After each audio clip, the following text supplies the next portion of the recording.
Hello my dear students of Standard 8. Welcome you all in today's online class. My dear students, as you know that we have just started chapter 13. Name of the chapter is Sound because we are following the syllabus term 2.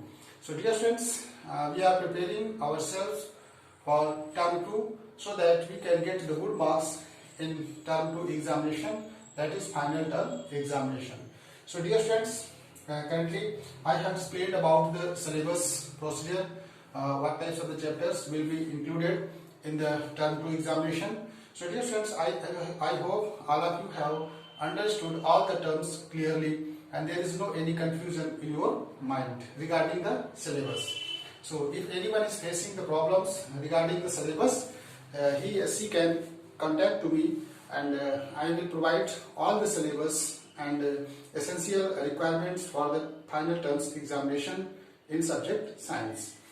So dear friends, in chapter 13, just like sounds, we have attained at least 3 or 4 lectures, and at last live classes I have explained about the terms related to the frequency, time period, amplitude and other terms which can explain the clarity of the sound.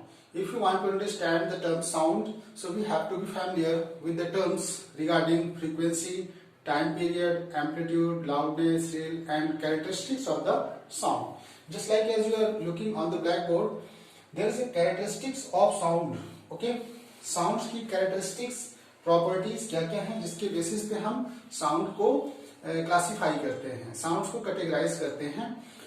तो उस basis पे हम लोग आज पढ़ेंगे 3 चीजें, loudness, pitch and quality. So loudness, pitch and quality को describe करने से पहले dear friends, as you all know it very well that human beings is the most essential in the creature of the life. So dear students, all of you know it very well that human beings can listen the sounds as a limited frequency. Okay, what type of frequency which can human ear listen? The human ear, there is a range of frequency which can be heard by the human beings, just like frequency between 20 to 20 hertz. So 20 से 20 hertz तक की frequency को 20 hertz से 20,000 hertz. Okay, सो 20,000 hertz की frequency को human beings detect कर सकता है. 20 हर्ट्ज से 20,000 हर्ट्ज. हर्ट्ज क्या है? Is the unit of frequency. Okay, hertz is the unit of frequency students. So this types of the frequency the human ear can listen. So can you tell me that what is the most delicate and sensitive organs in human beings, in human body, which can detect the whisper of the sounds and the low frequency of the sounds and other types of the sounds? So what will be the answer there? Answer will be common, that is human ear. Yes, human ear is the most sensitive organ in the listening process. So dear friends, human ear, as you all know it very well, that there are some sense organs in our body which provides us sensation of understanding, just like human eye. Just you want to see anything, so human eye is used to see the object. Okay, and if you want to listen something, then we utilize our sense organ, specialized sense organ, just like human ear. So ear is used there. So dear friends, if you want to touch skin, also will be helpful in touching, and smelling, nose is attached. So there are some just like sense organs, we are familiar with that. So dear friends, when we want to describe about the human ear in this particular video, and I have told you already, instructed you to sketch the human ear diagram. And today we are going to describe about the construction and fully working system and construction of human ear. It means how does human ear work? What are the parameters? What are the essential conditions through which human ear works? And what are the main things which we are going to describe in this video? So get ready for that and understand and watch it clearly and listen. So dear friends, As you are looking that this is the dry structure of the human ear. So we hear through our ears. All of you know it very well that we are able to listen because God has provided us a very sensitive sense organs which is known as the ear. So dear students, human ear, just you can listen, watch there. So human ear working and constructions. As you are looking that, firstly we have described the entire human ear into three major parts, just like outer ear and middle ear and inner ear. So dear students, as you are looking that in the real way, if you want to describe just like the outer, just like funnel shaped structure which you are looking that, this is the outer surface area of the human ear which is known as the pinna. So pinna is the outer part, okay. So sound waves enters through this, okay. So sound waves enters through the ear canal. So as you are looking that there is a ear canal, students, in this figure all of you can see there is a inner canals, okay. So this is the ear canal. So through this ear canal sound waves reaches to the eardrum. So eardrum के पास जाएंगे तो eardrums start to vibrate. Eardrum start to vibrate. As you are looking that this is the outer and this is the middle ear where lie three types of the bones. As you know that students, there are three tiny ear bone. तीन प्रकार की ear bone होती हैं इसमें. So ear bone में आप देख सकते हो यहाँ पे first of all is the hammer. Hammer one end is attached to the anvil, hammer, anvil and stirrup. तीन प्रकार की यहाँ पे आपको बोन देखने को मिलेगी. तो first is hammer and second one is anvil and third is stirrup. तो तीन प्रकार की बोन देखो यहाँ पे जुड़ी हुई है स्टूडेंट्स. ये मिडिल ईयर में, ओके. आउटर ईयर में मैंने बताया कि जो फनल शेप है, आउटर ईयर जो आपको दिखता है बड़ा बड़ा, ये आपका पिन्ना होता है. इसके थ्रू एक ईयर कैनाल्स स्पेस होता है जिससे साउंड वेव्स पास करती हैं. पास करने के बाद ये ईयर ड्रम में हिट करती हैं. तो ईयर ड्रम में अगर हिट करेंगी तो ईयर ड्रम वाइब्रेट करेगा, ओके. जब ईयर ड्रम वाइब्रेट करेगा तो इसमें आप देखोगे first tiny bones just like hammer is attached with the ear bone. Its one end is attached with the eardrum and second end is attached with the anvil bone, okay. So there is a other bone which is attached with the anvil, okay. So hammer is attached with the anvil and as you are looking at the end of this dear students bone, there is a stirrup bone. So three bones are attached with each other, okay. So all bones are connected. So there is a interconnection amongst all types of the bones. So when the eardrum start to vibrate, it means hammer will start to vibrate. So motion will create there. Movement will create. This movements will, as you know that this stirrup is attached with the oval window. Okay. So oval window and this is the cochlea. And cochlea there is a fluid.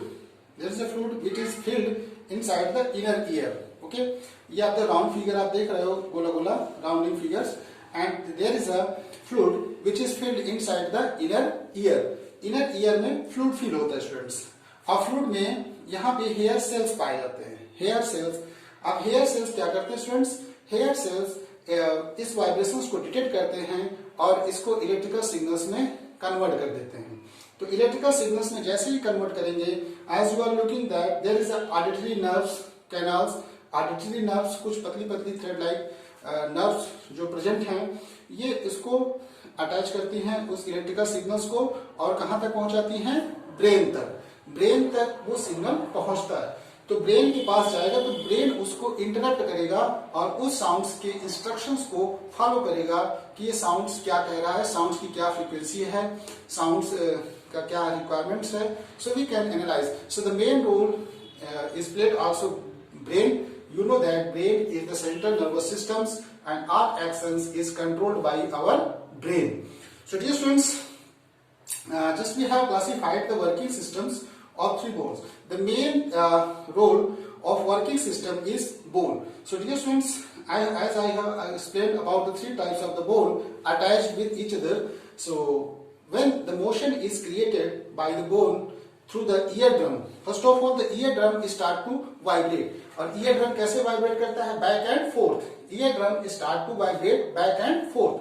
तो eardrum जैसे ही vibrate करेगा students, इसमें जो bone attached होती हैं, ये bone एक दूसरे से जुड़ी हैं, ये मोशन में आ जाएंगी और ये फ्लूइड, ये मोशन में आने से ये फ्लूइड को पास कराएंगे, फ्लूइड को पुश करेंगी, जिससे क्या होगा, एक क्रिएट होगा मोशन और इस फ्लूइड के मूवमेंट को डिटेक्ट करने के लिए हेयर सेल प्रेजेंट होती हैं और हेयर सेल्स इस मूवमेंट को इलेक्ट्रिकल सिग्नल्स में कन्वर्ट करती हैं और नर्व्स जो हमारी ऑडिटरी नर्व्स हैं जो ब्रेन से अटैच्ड होती हैं, सीधा वहां तक सिग्नल पहुंचता है और हम किसी भी साउंड्स को अंडरस्टैंड कर सकते हैं with the help of brain.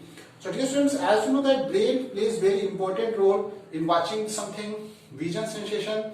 In case of the eye contact, there is a आप यहाँ पे देखिए कुछ ब्रेन में भी जैसे कुछ फाइबर टाइप्स की ऑप्टिक फाइबर्स पाई जाती हैं, पतली पतली, जो ब्रेन से अटैच होती हैं.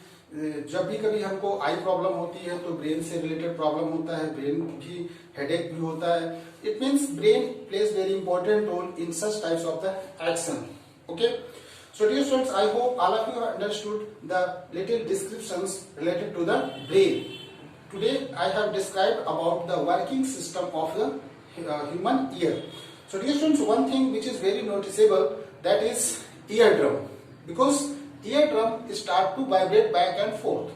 So how can you demonstrate that eardrum can vibrate, the vibrations of eardrums, back and forth vibration? How can you demonstrate this activity? So we can demonstrate this one by doing some activity. So dear students, get ready for the activity performance.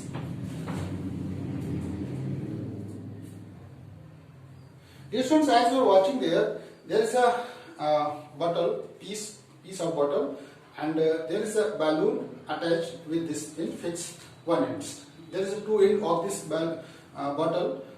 So dear students, this is the plastic bottle and there is a two end and one end is attached with the stretched balloon.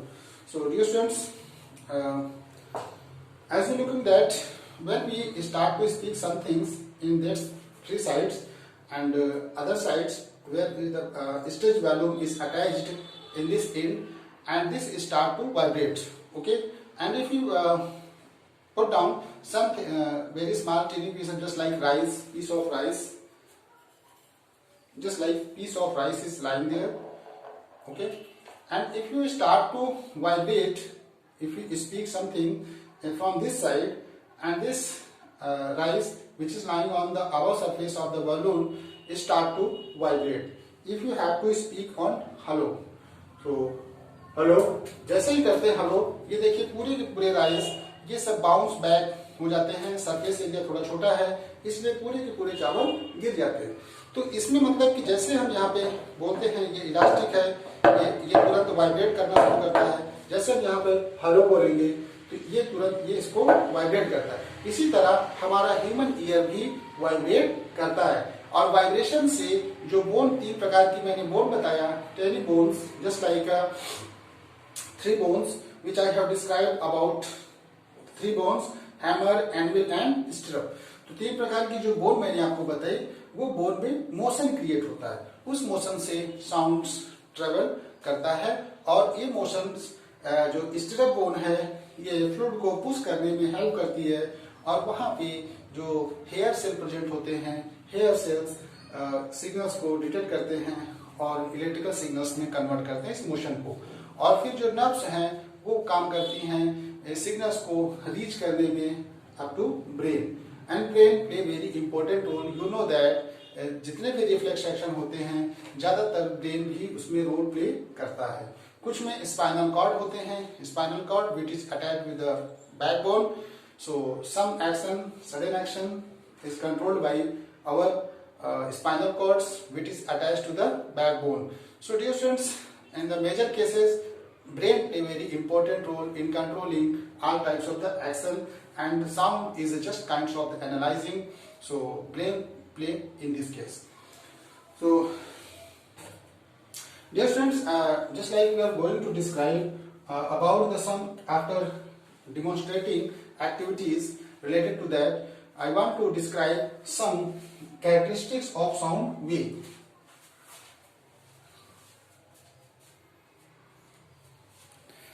Some characteristics of the sound waves की कुछ characteristics.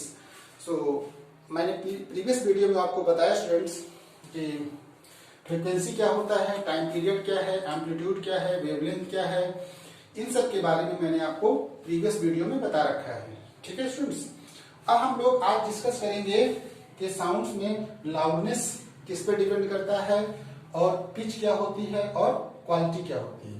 At least मैं दो को तो मैं cover कर लूंगा. Okay, video में देखते हैं कहां तक इसको कवर करते हैं.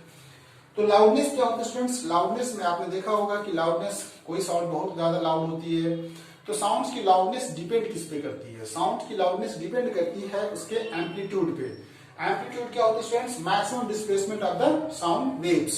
साउंड वेव्स में मैक्सिमम डिस्प्लेसमेंट, जितना ज्यादा डिस्प्लेसमेंट होगा उतना ही ज्यादा उसकी इंटेंसिटी होगी, और intensity just refers as the loudness. Sound की इंटेंसिटी का मतलब तीव्रता, साउंड कितनी तेजी से सुनाई दे रहा है, just refers as the loudness. So loudness of sound is directly proportional to the square of amplitude. Amplitude के स्क्वायर होता है, स्क्वायर ऑफ एम्पलीट्यूड का स्क्वायर होता है. We can say that intensity या loudness is directly proportional to the square. A square means amplitude का square. Amplitude की square means amplitude का directly proportional होता है square to the amplitude. अगर हम amplitude को 2 times increase करते हैं, 2 गुना बढ़ाते हैं, तो जो loudness होगा वो 4 times increase कर जाएगा स्टूडेंट्स. ओके, सो इसको मैं 2a रखना है. तो आप देख सकते हो इसमें स्क्वायर है, जब यहाँ 2a रखेंगे तो स्टूडेंट्स ये 2 2 4 हो जाएगा. ओके, 2 2 4, तो 4a स्क्वायर आ जाएगा. इसका मतलब ये है कि जब हम लाउडनेस को या एम्पलीट्यूड को 2 टाइम्स इंक्रीज करते हैं तो फ्रीक्वेंसी हमारा 4 टाइम्स इंक्रीज करता है. तो लाउडनेस का मैंने बताया कि स्टूडेंट्स कि जैसे साउंड वेव्स चलती हैं ऐसे, तो इसका जो मैक्सिमम डिस्प्लेसमेंट होता है, जैसे ये मैंने एक साउंड वेव्स देखो खींचा, ठीक है, एक सेम फ्रीक्वेंसी भी हो लेकिन लाउडनेस डिफर कर जाएगा. जैसे मान लो एक ये है, ठीक है, this is the first case. And second case में मैं यहाँ पे ऐसे इसको ड्रा कर सकता हूँ students.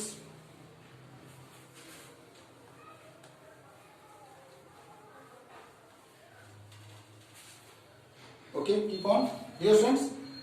This is the first case where we have drawn. तो इसका एम्पलीट्यूड कहाँ पर स्टूडेंट्स? ये इसका मैक्सिमम एम्पलीट्यूड है. ठीक है, अब मैं 1 सेकेंड्स ड्रा करता हूं. तो यहाँ पे आप देख सकते हो कि ये देखो, इसमें आप अगर वॉच करोगे स्टूडेंट्स तो इसमें आपको देखने को मिलेगा कि इसमें जो एम्पलीट्यूड है इतना ही है, इसका एम्पलीट्यूड थोड़ा सा ज्यादा है, हाई है. तो higher amplitude will decide the loudness of sounds. और आपने रिलेशन देखा, मैथमेटिकल रिलेशन क्या देखा? मैथमेटिकल रिलेशन देखा कि जो लाउडनेस होता है वो एम्पलीट्यूड का स्क्वायर होता है. ओके, अगर मैं एम्पलीट्यूड को हाफ करूंगा, a/2 करूंगा, तो लाउडनेस 1/4 हो जाएगा. लाउडनेस 1/4 टाइम्स डिक्रीज हो जाएगा. Loudness will decrease. जैसे ही हम एम्पलीट्यूड को हाफ करेंगे तो उसी के रिस्पेक्ट में लाउडनेस भी हमारा डिक्रीज होगा. तो लाउडनेस हमारा 1/4 टाइम्स हो जाएगा, 1/4. ठीक है. सो डियर स्टूडेंट्स, लाउडनेस जैसे मैंने आपको एक बार बताया था कि जैसे कोई सरफेस एरिया है, छोटी सी घंटी है, स्मॉल सरफेस एरिया, जब इसको हैमर से हम हिट करते हैं तो इसमें लाउडनेस ज्यादा दूर तक ये एम्पलीट्यूड ज्यादा डिस्प्लेसमेंट होगा. ओके, अगर छोटा से लेंगे, सरफेस एरिया भी डिपेंड करता है, तो जैसे छोटा सरफेस एरिया है तो इतना ही ज्यादा डिस्प्लेसमेंट हो पाएगा, साउंड वेव्स इतना ही ट्रेवल कर पाएंगी, तो इससे जो साउंड प्रोड्यूस होगा वो लो होगा, तो वहां पे लाउडनेस क्रिएट नहीं होगा. तो लाउडनेस क्रिएट करने का मैथमेटिकल फॉर्मूला है loudness is directly proportional to the square of the amplitude. Okay students, और एम्पलीट्यूड को हम लोग मेजरमेंट कैसे करते हैं? एम्पलीट्यूड को हम लोग सेंटीमीटर में मेजरमेंट करते हैं. Unit of amplitude generally measured at the centimetre. You can inter convert in other unit also. आप उसको दूसरे यूनिट में भी कन्वर्ट कर सकते हो. मीटर में भी कन्वर्ट कर सकते हो। जैसे आपने सेंटीमीटर में कन्वर्ट किया तो आप इसको मीटर में भी लिख सकते हो, लेकिन generally it is expressed in the centimetre. Okay, अब डियर फ्रेंड्स बात करेंगे पिच के बारे में। पिच के बारे में आप जैसे पिच का मतलब है, जैसे ये एक तरह से रिलेटेड है साउंड्स के। पिच का मतलब है सुर, जैसे हम लोग आप देखते होंगे differentiation in the voice of male and female, और कोई छोटा सा बच्चा होता है, इनके सबके साउंड्स में, साउंड्स नोट्स में डिफरेंस होता है। जैसे आप देखोगे कि मैन या वुमेन हैं, आपके सामने प्रेजेंट नहीं होती हैं, लेकिन फिर भी उनकी आवाज से हम आइडेंटिफाई कर लेते हैं कि किसकी ये आवाज मेल की है कि फीमेल की है, वुमेन की है कि वुमेन की है, या कोई छोटा सा बच्चा है बोल रहा है, सबकी आवाज हम आइडेंटिफाई कर लेते हैं। ये आइडेंटिफाई किस बेसिस पे करते हैं स्टूडेंट्स? ये हम जो बेसिस पे करते हैं उसका नाम है पिच। ओके, सो पिच को कैसे डिफाइन करेंगे? Pitch is associated with the frequency. Pitch हमारी किससे डिपेंड करती है स्टूडेंट्स? फ्रीक्वेंसी पे डिपेंड करती है। अगर फ्रीक्वेंसी ज्यादा है तो पिच ज्यादा होगा और उससे श्रिलनेस आएगा, और उससे एक तरह से श्रिलनेस क्रिएट होगा। श्रिलनेस मतलब सुर, जिस एक तरीके से पतली आवाज होगी, बहुत सुरीली होगी, बहुत पतली होगी। तो जैसे देखिए वुमेन की आवाज पतली होती है, उसमें श्रिलनेस ज्यादा होता है। ज्यादा क्यों होता है? क्योंकि उनकी फ्रीक्वेंसी ज्यादा होती है। ठीक है, मैन की आवाज क्या होती है? फ्लैट होती है और मोटी होती है। क्यों? क्योंकि इनकी फ्रीक्वेंसी बहुत लो होती है। लो फ्रीक्वेंसी होगी तो लो पिच होगा, लो पिच होगा तो श्रिलनेस जो होगा, सुरीलापन, वो थोड़ा सा कम हो जाएगा। इसका मतलब ये मेल में फ्लैट नोट होता है स्टूडेंट्स, फ्लैट नोट क्रिएट होता है साउंड्स। तो जैसे आपने लायन की रोर सुनी होगी, ठीक है, लायन जब चिल्लाता है, दहाड़ता है, रोर करता है, तो लायन की भी आवाज सुनी होगी। लायन भी आवाज क्रिएट करता है। आप म्यूजिकल इंस्ट्रूमेंट में डिफरेंट म्यूजिकल इंस्ट्रूमेंट का भी सुने होंगे, जैसे ड्रम बजता है, ठीक है, ड्रम का सरफेस एरिया बड़ा होता है, ठीक है। जैसे मान लो ये ड्रम है, इस पे मैंने बीट किया इस पे ड्रम को, तो ड्रम जैसे ड्रम को बीट करते हैं, चाहे दोनों सेम फ्रीक्वेंसी के हों, एक विसिल लेते हैं, ठीक है, एक सीटी बजाते हैं, तो विसिल के साउंड्स में आप देखोगे, जैसे ये मान लो विसिल है, इसको हम बजा रहे हैं, ठीक है, तो विसिल के साउंड्स में आप देखोगे कि विसिल की फ्रीक्वेंसी ज्यादा होती है, ठीक है। तो फ्रीक्वेंसी को ज्यादा रिप्रेजेंट करने के लिए हम लोग ऐसे बना सकते हैं। ये मान लो विसिल है, ये विसिल की फ्रीक्वेंसी है। अब मान लो कि ये ड्रम का है, तो देखिए किसमें ज्यादा है, नंबर ऑफ काउंट कर लीजिए। ये विसिल का है तो इसमें देखिए frequency, number of vibrations in seconds, whistle में देखिए ज्यादा फ्रीक्वेंसी दिख रही है, देखिए नंबर ऑफ टर्म्स इसमें ज्यादा है। तो ये देखिए मैन के लिए है, जैसे मान लो ये इसमें फ्रीक्वेंसी कम है तो इसमें लो पिच्ड होगा, तो जैसे ड्रम की बात, इसको हम ड्रम से रिफर कर देंगे और इस फ्रीक्वेंसी को हम विसिल से रिफर कर देंगे। तो अब कहने का मीन्स ये है कि ज्यादातर हम इसको किससे डिसाइड करेंगे स्टूडेंट्स? फ्रीक्वेंसी से डिसाइड करेंगे। किससे? फ्रीक्वेंसी से। ओके, सो फ्रीक्वेंसी को मैंने ऑलरेडी आपको डिफाइन कर दिया है। Frequency is the number of oscillations या vibrations per second is just referred as the frequency. Time period क्या है?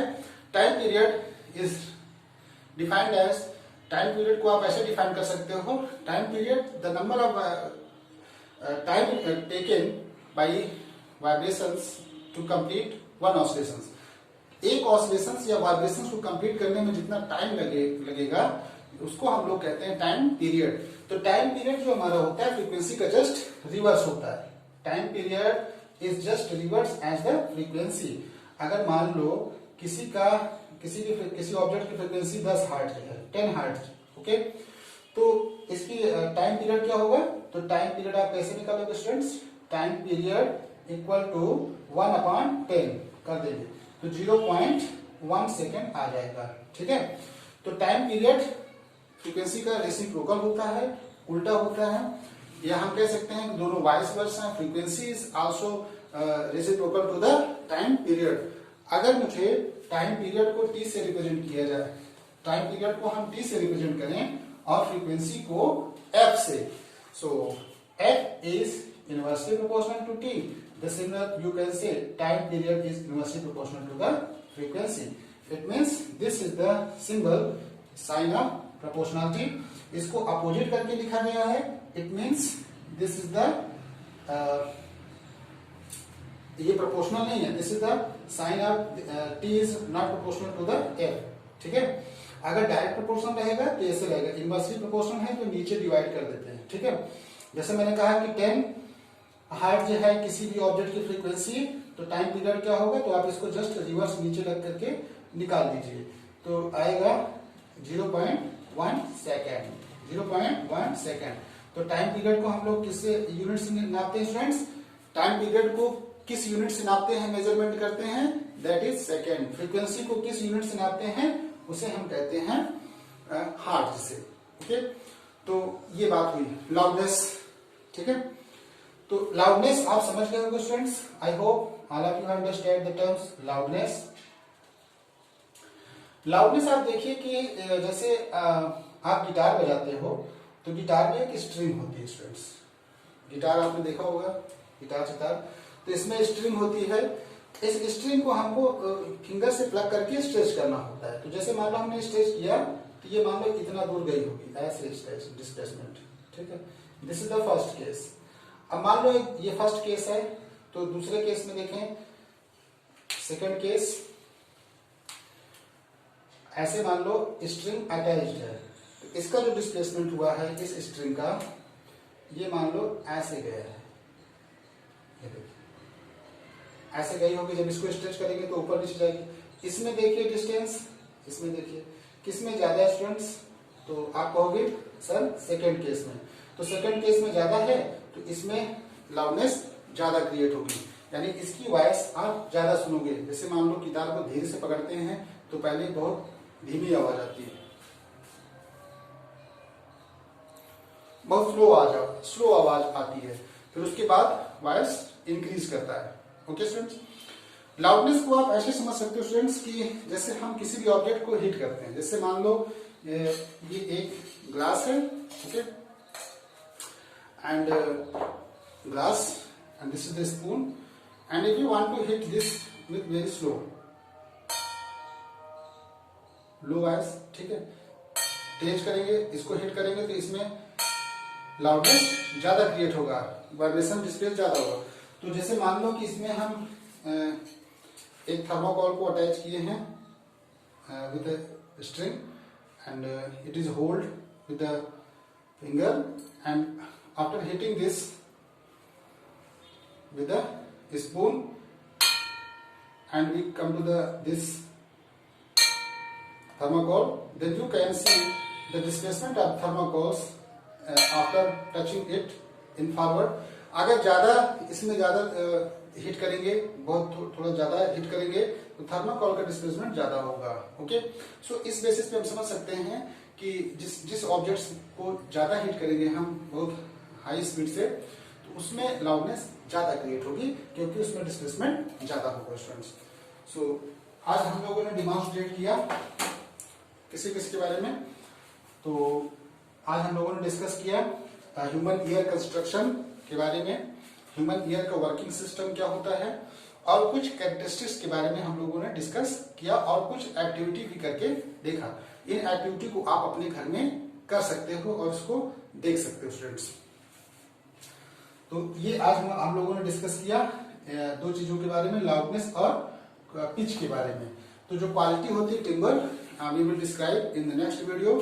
And dear students, I hope all of you have understood the video clearly, and thank you students for watching today's video, and keep on your learning skill properly, and do the work in time, be habitual in time. It is my expectation with you.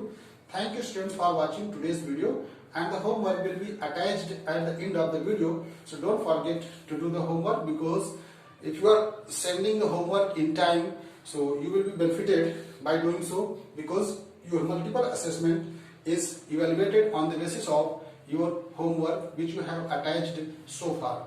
So dear students, don't forget to attach the homework in Google Class at the specified time date which is described by your class teacher. Thank you students for watching today's video. A lot of thank you.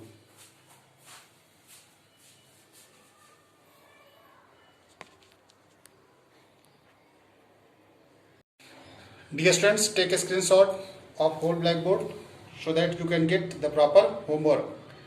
So dear students, all of you have to take a screenshot of this entire blackboard so that you can have the written format of homework. You can take a screenshot. I hope all of you have done this. Okay. Thank you students for taking a screenshot and complete this work in specified time and day. Thank you students.